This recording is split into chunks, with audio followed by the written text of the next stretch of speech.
ओम नमस्ते जी। आइए आज की चर्चा को प्रारंभ करने से पूर्व बता दूं कि कल किसी परिहार कार्यों से जो है कल का वीडियो नहीं बना पाया। आइए आज प्रारंभ करते हैं यजुर्वेद के द्वितीय अध्याय का 20वां मंत्र।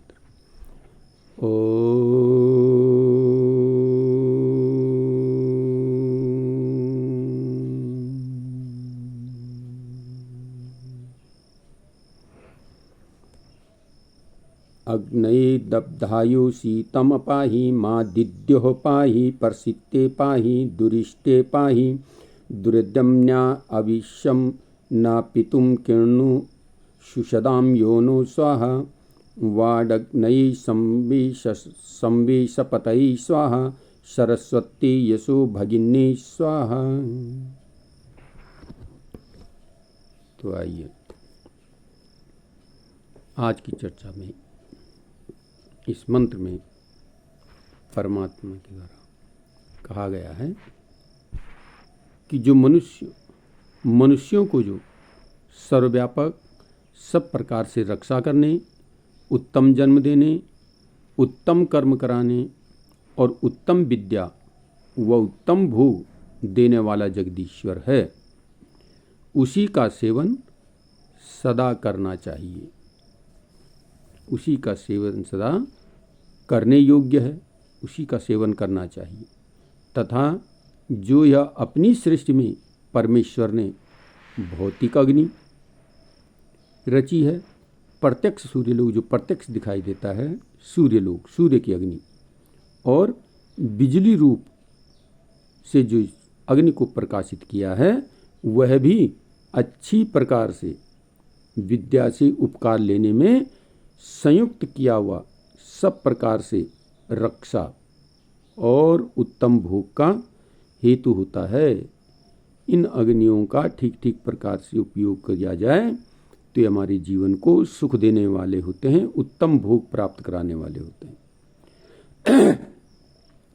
जिसकी कीर्ति के निमित्त सत्य लक्षण युक्त वेदवाणी और जिसकी कीर्ति का बखान करते हुए सत्य लक्षण युक्त वेदवाणी जो है, परमात्मा की वाणी जो है, वेद के द्वारा उत्तम जन्म अथवा सब पदार्थों से अच्छी अच्छी विद्या प्रकाशित होती है।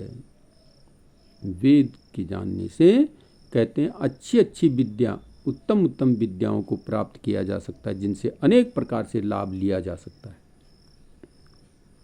वे सब विद्वानों के स्वीकार करने योग्य हैं।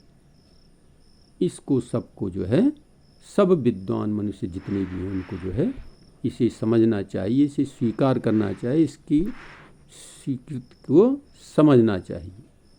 उस परमपिता परमात्मा ने जो है वेदवाणी द्वारा, सूर्य की अग्नि के द्वारा, भौतिक अग्नि के द्वारा, बिजली की अग्नि के द्वारा, 3 प्रकार की अग्नियों को दे करके हमें कृतार्थ किया है।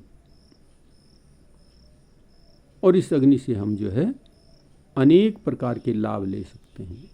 इन अग्नियों के माध्यम से ही अनेक प्रकार के जो है अन्न, वस्त्र, धन, मकान, वायुयान, आगमन की जो व्यवस्थाएं हम करते हैं, ये सब इन अग्नियों के माध्यम से ही किया जा रहा है। तो इससे हम जो है अनेक प्रकार का लाभ लेकर के इस जीवन को, मनुष्य जीवन को सुखमय बना सकते हैं। तो इसका ध्यान करना चाहिए, इसका सेवन करना चाहिए और उस परमपिता परमात्मा की ही स्तुति करनी चाहिए। देखो यहाँ पर प्रत्येक मंत्र में आया है कि हम केवल और केवल मनुष्य जो है उस परमपिता परमात्मा की ही उपासना करें, उसकी ही पूजा अर्चना करें, यानी उसका ही ध्यान करें। लेकिन इतना जानने के बाद भी हम जो है अनेक प्रकार के भौतिक पदार्थों में भटकते रहते हैं। और इन मंत्रों में स्पष्ट किया जा रहा है, प्रत्येक मंत्र में आया है कि हम उस परमपिता परमात्मा की ही उपासना करें, उसी को जानें, उसी को जानने का प्रयत्न करें, उसी को जान करके हम जीवन में सुख और आनंद का अनुभव कर सकते हैं। तो इसलिए आइए इन वेद मंत्रों को जान करके, समझ करके हम अपने जीवन को सफल और सार्थक बनाने का प्रयास करें, तभी मानव जीवन की सफलता और श्रेष्ठता है। आइए आज की चर्चा को यहाँ पर विरमित करते हैं। ओम